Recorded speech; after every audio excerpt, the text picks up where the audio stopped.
Aujourd'hui, rencontre dans les locaux de CERESA, le Centre régional d'éducation et de services pour l'autisme en Midi-Pyrénées. Au milieu de dessins et de jouets, explication de ce trouble et du rôle de l'association avec sa directrice Bernadette Roger. C'est un trouble du développement qui empêche la personne d'utiliser ses compétences pour s'ajuster à l'environnement. Alors l'un des signes, ça peut être un repli sur soi, mais tous les autistes ne sont pas repliés. Certains sont même assez conviviaux, ils vont vers les autres, mais sans discrimination. En fait, c'est plus un trouble de l'utilisation des codes sociaux. Par exemple, comme il y a une difficulté importante au niveau du langage, ne pas assaillir l'enfant, tout lui expliquer par des mots, mais peut-être savoir être sobre lorsqu'il est question de lui faire comprendre une situation. Essayer de comprendre qu'est-ce qui peut le perturber? Par exemple, des bruits environnants trop brutaux vont mettre l'enfant dans une grande détresse. Savoir être à l'écoute de ses difficultés et répondre en fonction des possibilités de l'enfant. Mais aussi l'investir d'un certain espoir, savoir que c'est un enfant, donc il peut progresser. Si l'on veut que ces enfants puissent apprendre à partir de l'environnement, il faut que nous mettions en place un cadre structuré qui va apporter à l'enfant des informations qui vont être ordonnées, qui vont lui permettre d'en tirer parti, si vous voulez. Puisque nous, quand nous travaillons, notre cerveau fait tout un travail de tri de l'information. Par exemple, nous sommes en train de parler, notre cerveau met à distance les bruits parasites, nous nous concentrons sur notre conversation. Pour ces enfants, c'est en permanence une cacophonie, une agression par tous les bruits de l'environnement. Donc ce que nous allons faire, c'est prendre un environnement calme, l'organiser pour que l'enfant ait des repères, et ensuite, puisque l'enfant n'a pas la compréhension du langage ou a une mauvaise compréhension du langage, on va s'appuyer sur des repères visuels, c'est-à-dire qu'on va prendre appui sur les points forts de ces enfants. Et donc on va par exemple organiser des séances de travail en fractionnant par petites unités pour que l'enfant puisse intégrer les informations qu'on lui donne.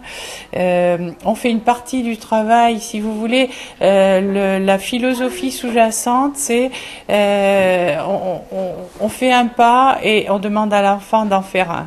Chacun essaie de faire son effort, on s'adapte pour l'enfant et on lui demande de progresser aussi pour pouvoir s'ajuster et être intégré, surtout profiter de la communauté sociale comme tout un chacun.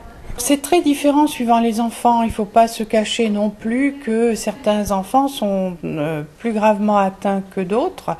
Mais le principe de cette éducation structurée est d'être très individualisé. Donc nous adaptons pour chaque enfant. Et donc pour chaque enfant, il y aura une aide plus ou moins soutenue. Mais l'objectif, c'est toujours effectivement de permettre aux enfants d'aller à l'école, de fréquenter un centre de loisirs, d'aller au restaurant avec leur famille, de partir en vacances avec la famille. Tout est fait pour que ces enfants puissent trouver leur place dans la communauté sociale. C'est ça notre objectif, c'est que chacun ait accès à une qualité de vie parmi les autres. Alors évidemment, pour les personnes plus âgées, les enfants d'âge scolaire, les adolescents et les adultes, bien sûr, on cherche aussi à améliorer leur sort. On peut donner un message d'espoir parce qu'on voit des personnes qui sont adultes, qui ont été mal orientées, qui se trouvent par exemple en psychiatrie et qui vont être prises en charge d'une manière efficace, c'est-à-dire avec l'éducation structurée, l'approche structurée, et qui marquent vraiment des progrès et qui commencent à s'ouvrir, à être moins repliés sur eux-mêmes, à avoir moins de troubles du comportement. Donc oui, oui, on avance, y compris pour les adolescents et les adultes. Une telle entreprise ne peut pas être menée à bien sans une collaboration étroite avec les parents. Comme ce sont des enfants qui ont des difficultés d'apprentissage, il est évident que lorsque nous, dans la journée, nous faisons des efforts pour faire apprendre à l'enfant des choses qui vont lui être utiles, il est évident que les parents doivent savoir ce que nous faisons pour pouvoir l'utiliser à la maison.